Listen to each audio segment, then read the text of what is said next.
All right, let's look at the general form. It goes like this. Ax plus by is equal to c. All right, so for example, we have, say, 2x plus 3y is equal to 4. So this is an equation of a line in general form. All right. Why do we need general form? All right. So remember, so far we have two forms we've looked at. One is point slope form, which looks like this, and the slope intercept form, which looks like this. All right. And you notice that the common thing about those two forms is that they require slope. All right, both of them require slope.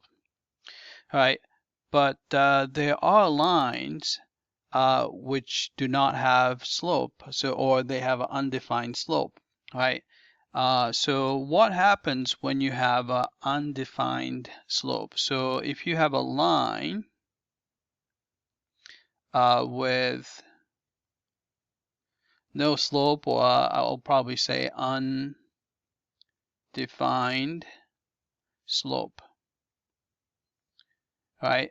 With the first two forms, this is going to be a big problem because we have to have the slope to be able to come up with the equation.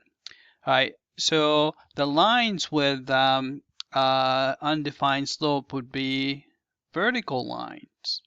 So if you look at vertical lines, so typical vertical line, vertical line has this form, x equals some number, so I'll say a or something like that. Right? For example, let's do the concrete example. So let's say you have a vertical line, say right at 2 or something like that. So the equation of this guy is going to be x equals, say, 2. Right? So we have a 2 here. Right? And as you know that the vertical line does not have a slope, because when you try to do a rise over run, run is going to be always equal to 0, so you cannot really divide by 0, so that's going to be a problem when you try to find a slope. So like x equals 2, this cannot be written in the first form or the second form, right? So but x equal 2 is in general form. It might be a little bit hard to see, but here, x equals 2 can be rewritten as 1x, so capital A is 1, plus, since there's no y, so it's going to be 0y, and the right hand side is 2, right? So if it's the general form, right? So x equals 2 is a general form. So general form can take care of a vertical line, right? Horizontal line, it doesn't really need a general form, but when you write, say, horizontal line has a form of a y equals some number b, right? Then if you do another concrete example, let's say, so you're going to have a y equals 1 or something like that, right? So y equals 1, right?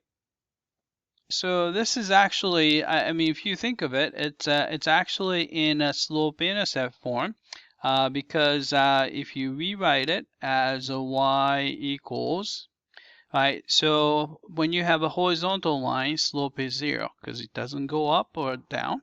So 0x plus 1. So this is in sort of the slope-intercept form. So we don't really need a general form for horizontal line, but I just wanted to introduce the horizontal line. When you have a horizontal line, you have the form of y equals a number. If you have a vertical line, you have a x equals a number. Right? All right, so let's see if you can play with this general form. Let's do a couple of examples. So we have an equation of a line written in general form. Let's rewrite it in slope-intercept form so that we can find the slope of intercept. All right, so here. So basically, we just have to solve this equation for y, right? So first thing I would do is I'm going to move 3x over to the other side. To do that, we can just subtract 3x. Then you have 4y is still there, right? And then you subtract the 3x. And the 5 was already there on the right-hand side, right?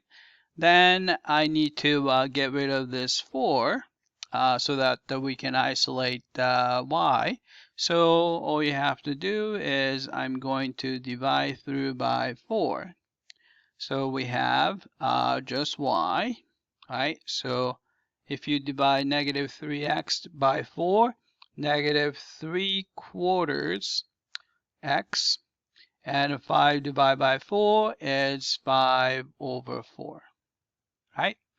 So this is the equation in the same equation, same line in slope-intercept form, right? Can we do the other way? So let's say we have an equation in slope-intercept form.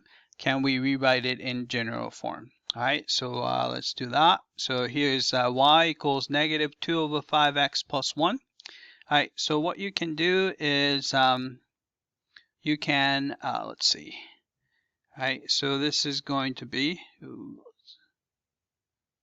hold on a sec. All right, so this is going to be, all right, so basically we have to put the x and y on the left and the number on the right. So first thing I would do is actually, I don't like fraction, so I'm going to multiply through by 5 so that I can get rid of this 5 on the bottom. So you have a 5y is equal to, all right, negative 2/5 times 5 is negative 2, and you have an x, and then you have a 1 times 5 is going to be 5, right? Then all you have to do is move this guy over to the other side. So we can do that by just adding 2x to both sides. So you have a 2x now on the left, and the 5y was already there, and you still have 5 on the right hand side. All right, so that way we can have it in general form. All right, that's it. I hope that this was clear.